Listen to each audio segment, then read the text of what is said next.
columna vertebral, vamos a repasar. ¿De dónde a dónde va la columna vertebral? Desde el Atlas. Desde el Atlas. ¿Desde dónde? Desde el Atlas, no.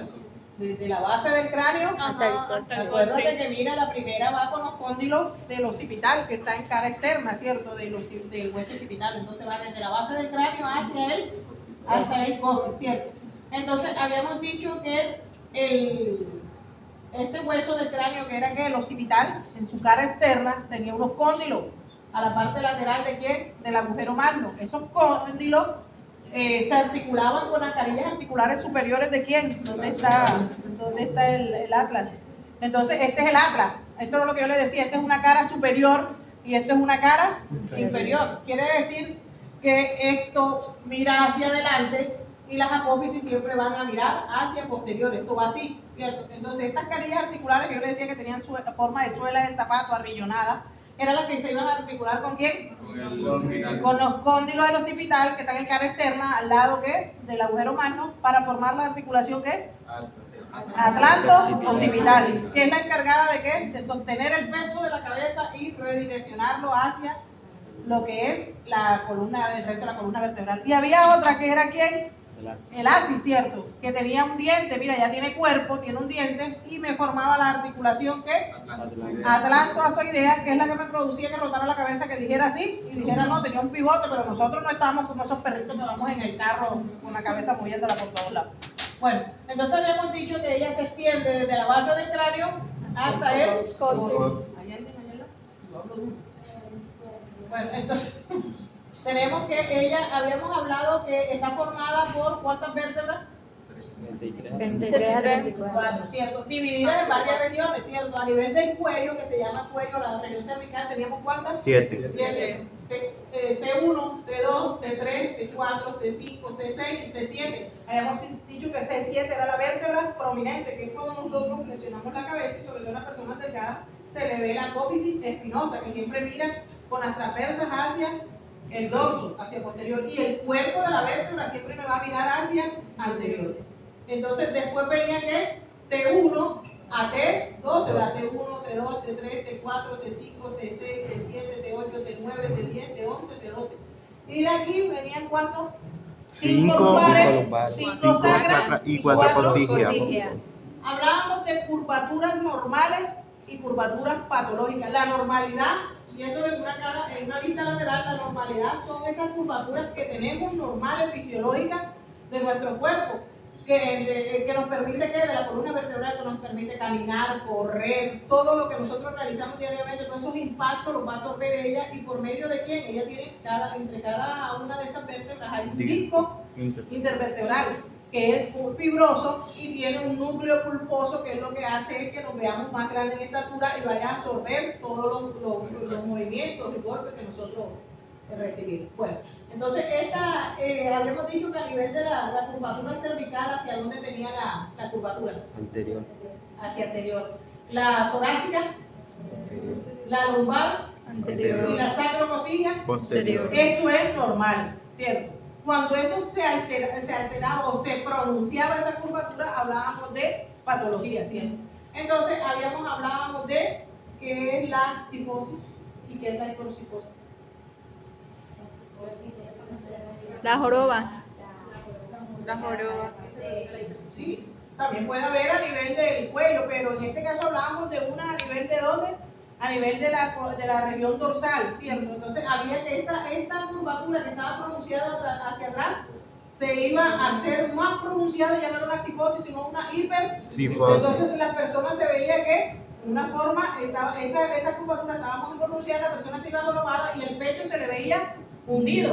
Ustedes ven, se ve la talla disminuida y hay unos que tienen un diámetro antero-posterior que dice como si tuvieran un acordeón, que son las personas que ustedes ven con esto aquí. Y en la mitad hundido como pecho de paloma. Listo. Dime. Profe, eso es la condición que le llaman pecho excavado. Ajá. Y tenemos ¿qué es la lordosis? Es la que va en esta parte de A nivel de la región lumbar. lumbar. Quiere decir que se pronuncia hacia adelante, ¿qué?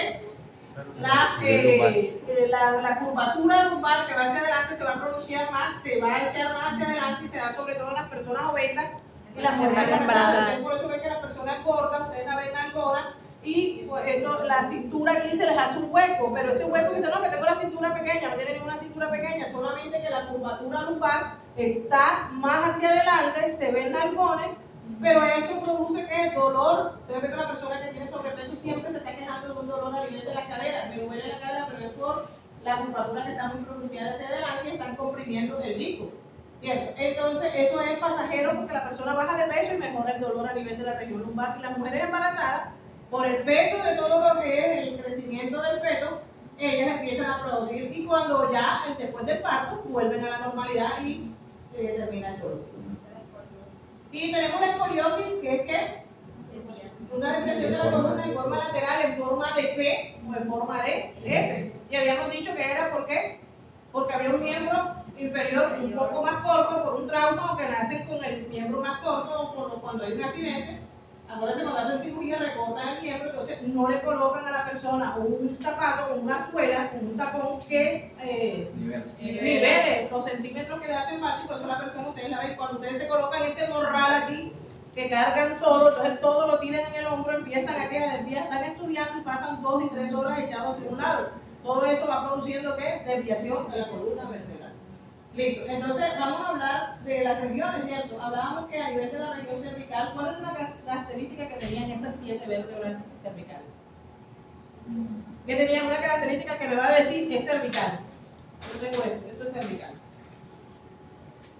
¿Qué características tienen ellas para yo decir ellas son cervicales? Tenían carilla. Tienen que 3 agujeros. Todas es la única región que tiene 3 agujeros, un agujero vertebral y 2 agujeros transversos. Ustedes no van a coger seguir agujeros transversos en ninguna de las otras regiones. Entonces ellas tienen que 3 agujeros. Mírenlas aquí. Si hablamos de esta que es ¿quién? El atlas, tiene un agujero vertebral y 2 agujeros transversos. Entonces ellas esa es la característica que tienen que 3 agujeros.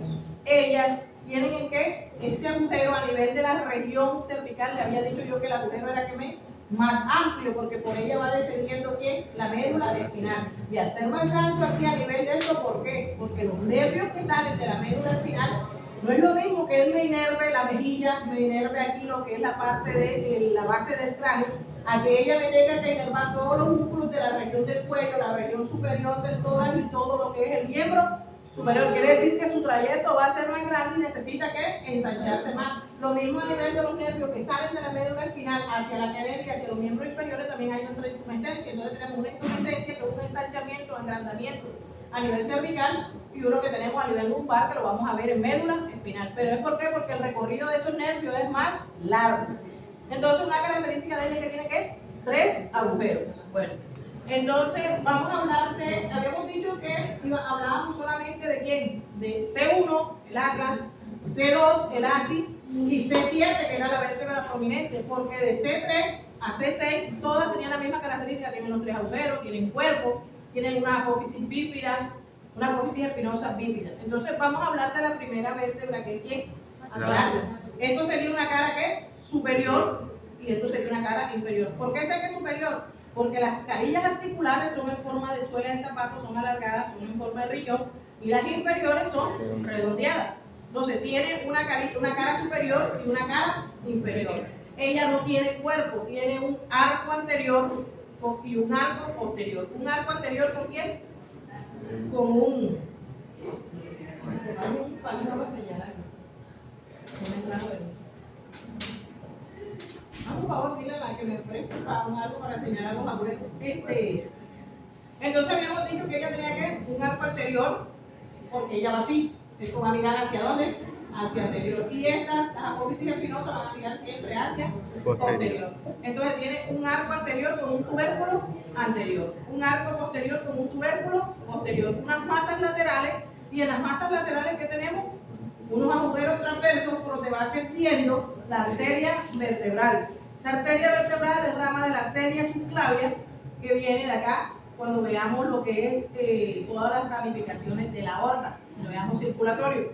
Entonces, por lo pronto tenemos que saber que tiene un arco anterior con un tubérculo anterior, un arco posterior con un tubérculo posterior y un agujero vertebral que es bastante grande.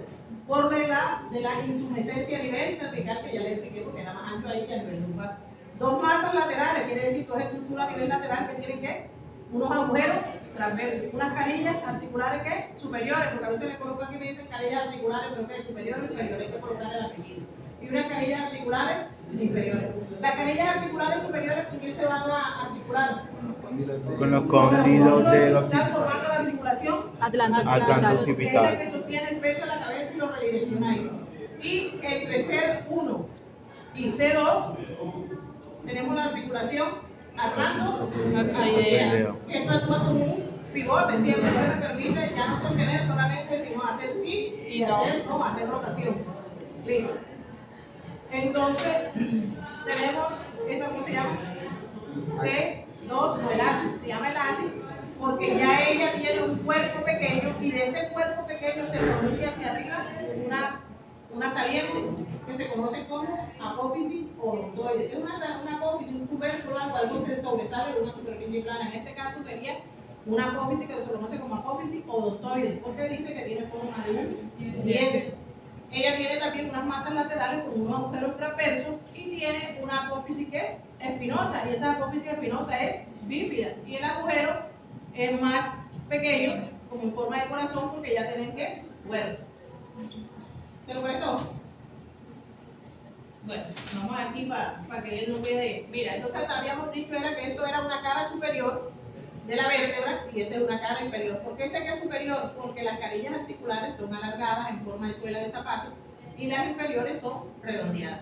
Ella tiene un arco anterior que mira hacia anterior y un arco posterior que mira hacia el dorso, hacia posterior.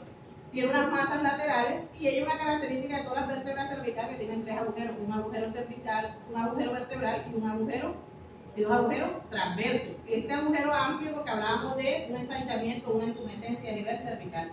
Estas carillas articulares se van a articular ¿con quién? Con un cóndilo de los occipitales, formando la articulación atlanto-occipital para sostener la cabeza. Y C1 y C2 me forman ¿qué? La articulación atlantozoidea, que es la que me permite rotación de decir sí y decir no. ¿Listo? Entonces esta también tiene una característica, ya esta tiene cuerpo. Y del cuerpo se proyecta o sale hacia arriba esta apófisis, que es la apófisis odontoide. Tiene un agujero vertebral más pequeño y dos agujeros transversos por donde pasan las arterias vertebrales. Tiene unas apófisis espinosas, que es difícil, aquí no se ve porque ya están todas deterioradas. Pero entonces estas carillas articulares superiores, ¿con quién se van a articular? Con las carillas articulares inferiores de quién? De C1, para formar la articulación atlantozoidea. Y estas carillas articulares superiores, ¿con quién? Con los cóndilos. Entonces aquí iría C3, C4, C5. Entonces ya sabemos que las de arriba, las carillas articulares superiores, ¿para quién es? Para las carillas articulares inferiores de la inmediatamente superior. ¿Y las carillas articulares superiores para quién? Para las inferiores de la inmediatamente superior. Y las inferiores de esta, en este caso C2, sería ¿para qué? Para las superiores de C3. ¿Sí o no? ¿Está claro eso? Y ya hablamos que de C3 a C6 tienen un agujero vertebral, tienen dos agujeros transversos, apófisis espinosa bífida, tienen la misma característica. Lo único que esta tiene todo eso, también tienen cuerpo, y aparte del cuerpo, esta apófisis espinosa es más alargada y son bífidas. Todas son bífidas de C2 hacia abajo. Esta es la característica de la apófisis espinosa, es más larga, pero todas son bífidas. Vamos a hablar de la región torácica. Entonces empezamos de T1, T2, T3, T4, T5, T6, T7, T8, T9, T10, T11 y T12. Y de aquí hacia abajo tenemos las 5 lumbares. ¿Qué características tienen esas vértebras torácicas? ¿Por qué yo sé que esto es torácico? Tienen arco, Tienen carillas articulares. Porque una persona que tiene la vértebra más pequeña, yo digo, bueno, esto, yo miro aquí a los lados y digo, esto no tiene carilla articular. Miren las apófisis, tiene carillas articulares a nivel superior y a nivel inferior. Era lo que estábamos hablando de las semicarillas, ¿cierto? Tanto superior como inferior. Entonces, si yo digo que este es T1, ¿quién va a cazar aquí? La cabeza de T1, ¿cierto? Debe cazar la cabeza de T1. Entonces, esta carilla que está aquí vendría otra vértebra, ¿cierto? Entonces, esta que está aquí inferior con una superior va a hacer que la costilla de quién? La costilla 2 va a llegar ¿a dónde? Entre la carilla inferior de quién? De T1 y T2. ¿Está claro eso? Por eso ellas tienen en la cabeza, decimos que tienen ¿qué? 2 hemicarillas. ¿Y cuáles son esas que tienen las 2 hemicarillas? Desde la segunda hasta la novena.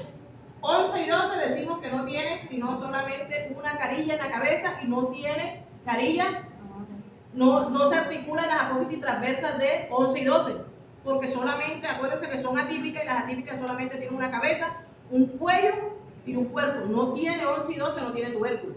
Esas son las características que las hacen diferentes a las otras.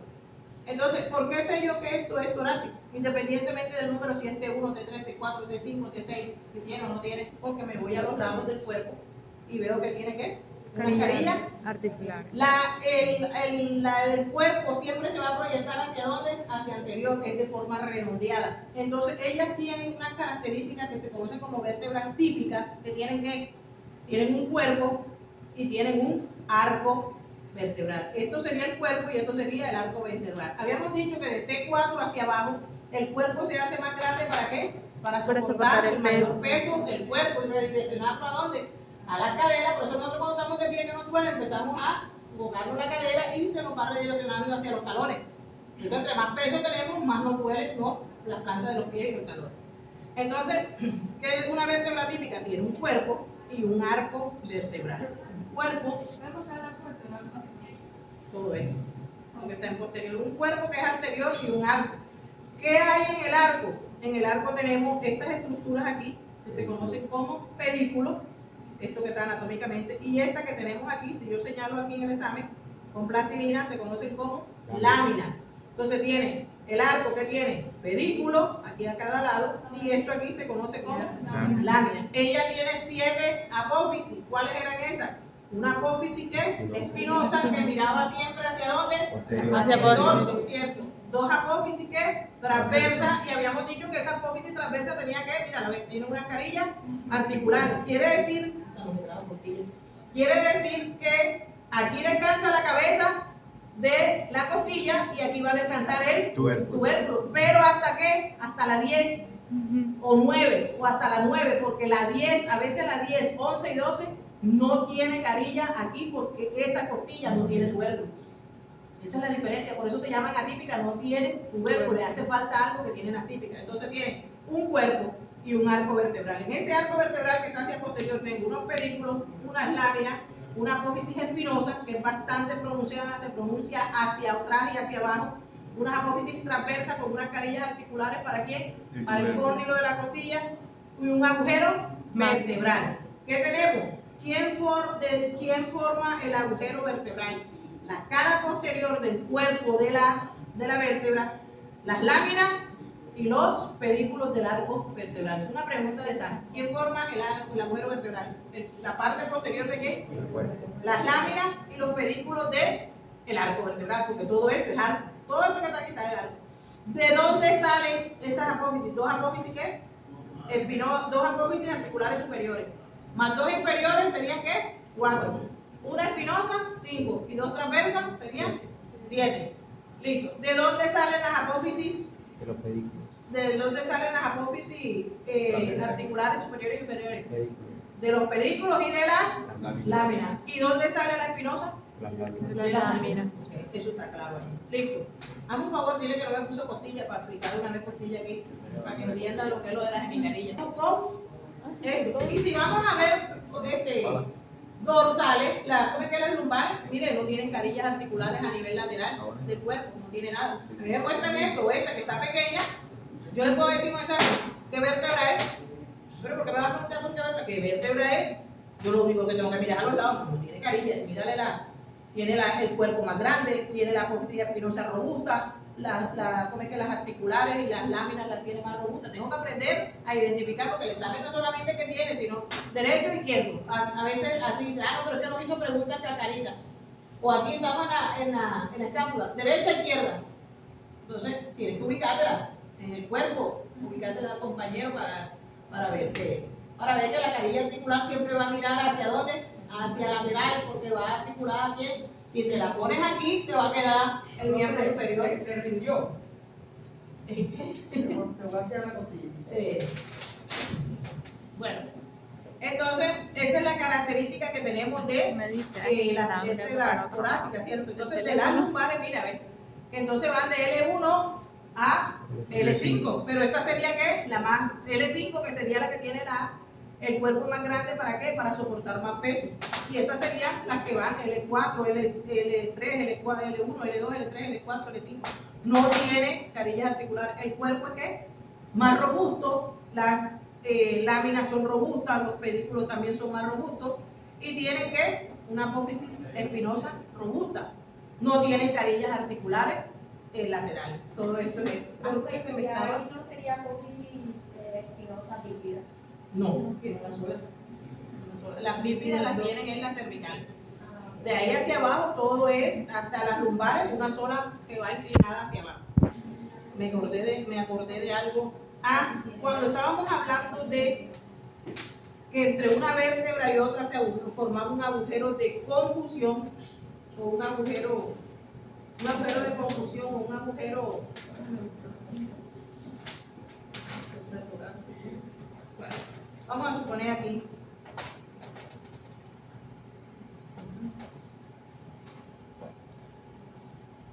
Bueno, estábamos hablando que las vértebras en la cara lateral tenían una muesca superior y una inferior, ¿cierto?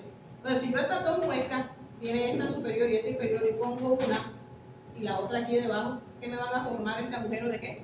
Intervertebral o agujeros de confusión. Son estos agujeros que tenemos aquí en la parte lateral. ¿Para qué?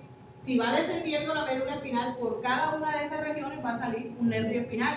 Si me van a salir a nivel de la región del cuello, me van a inervar las regiones, como vamos a ver cuando veamos médula, a nivel del tórax, hacia que hay unos nervios que van hacia la parte anterior y unos que van hacia la parte posterior, y vamos diciendo qué estructuras van a inervar. Y lo mismo lo hago. Entonces, esa escotadura superior e inferior se va a superponer una vértebra con otra y me va a formar ¿qué?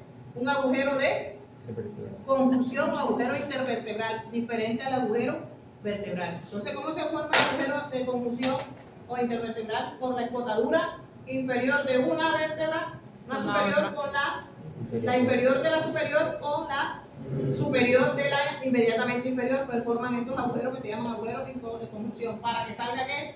Los nervios espinales. Listo. Entonces, ya hablando de todas esas características que tienen, que estas vértebras tienen todas esas características, vamos a hablar del sacro. Entonces habíamos dicho que ese sacro, L1, L2, S1, S2, S3, S4 y S5.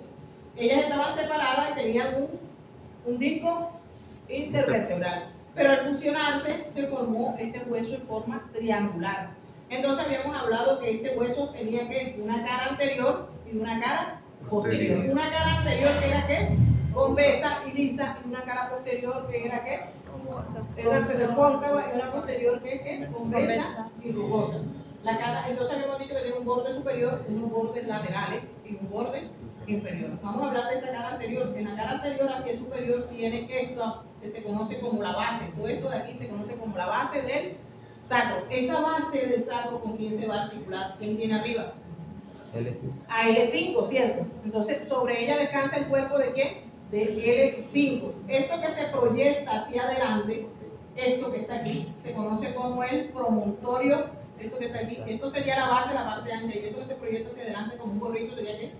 Esa saliente, el promontorio del sacro. Ese promontorio del sacro es una medida que se toma ginecológicamente a las mujeres embarazadas cuando ya están en las últimas semanas de embarazo, para medir lo que es la pelvis falsa de la pelvis verdadera y saber si tiene las medidas y qué tan estrecha es, para saber si puede tener un parto vaginal. Ya eso lo vamos a ver cuando veamos cintura pélvica. Vamos a ver cómo se toma esa línea, dónde se traza, y cuál es una pelvis ginecológica y cuáles son las diferencias entre una pelvis femenina y una pelvis masculina.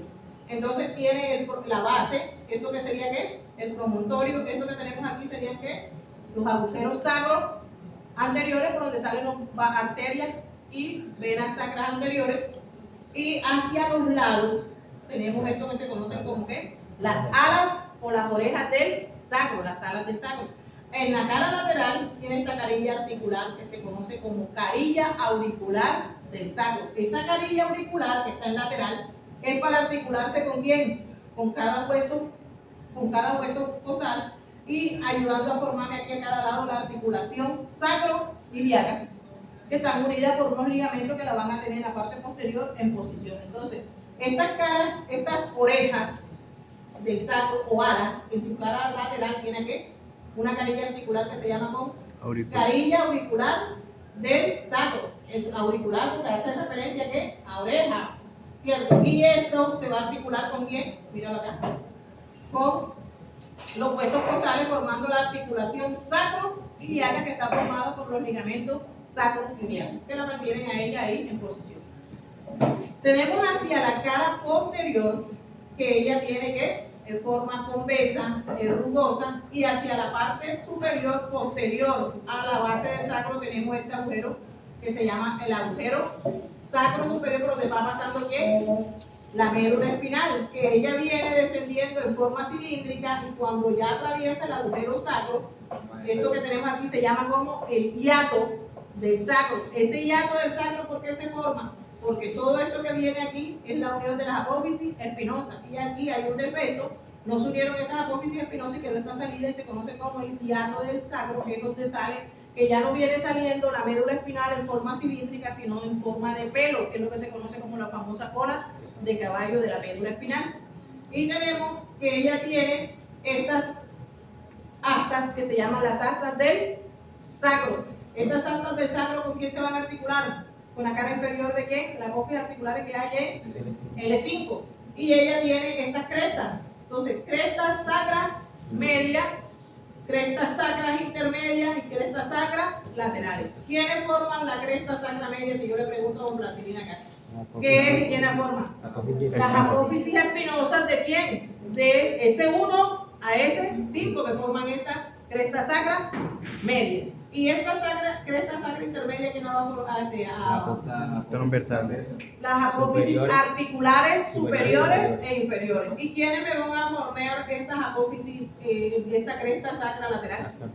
Las apófisis transversas. ¿Y dónde encontramos estos agujeros sacros posteriores que también salen vasos y nervios sacros posteriores? ¿Están entre quién? Entre la cresta sacra media y la cresta sacra intermedia tenemos los agujeros que sacros posteriores. Entonces ella viene descendiendo la médula espinal por aquí y va a salir en forma de pelos de caballo por acá abajo. ¿Está claro esto aquí? Sí. Y acá viene lo que es el cosi, que se lee SO1, no decimos S1, no decimos C1 porque se confunde con ¿qué? Con cervical 1, 3, 4, 5, 6, sino decimos CO1, CO2, CO3, CO4. Y es la unión de las cuatro vértebras que cosillas. Y ella también tiene unas astas que prestan inserción también a lo que es la musculatura a nivel de lo que es el glúteo y los miembros superiores a nivel del muslo. Bueno, ¿qué más nos toca ahí? ¿Qué vamos a ver ahí de columna vertebral? Ya, que lo que más nada. Bueno, vamos para las costillas.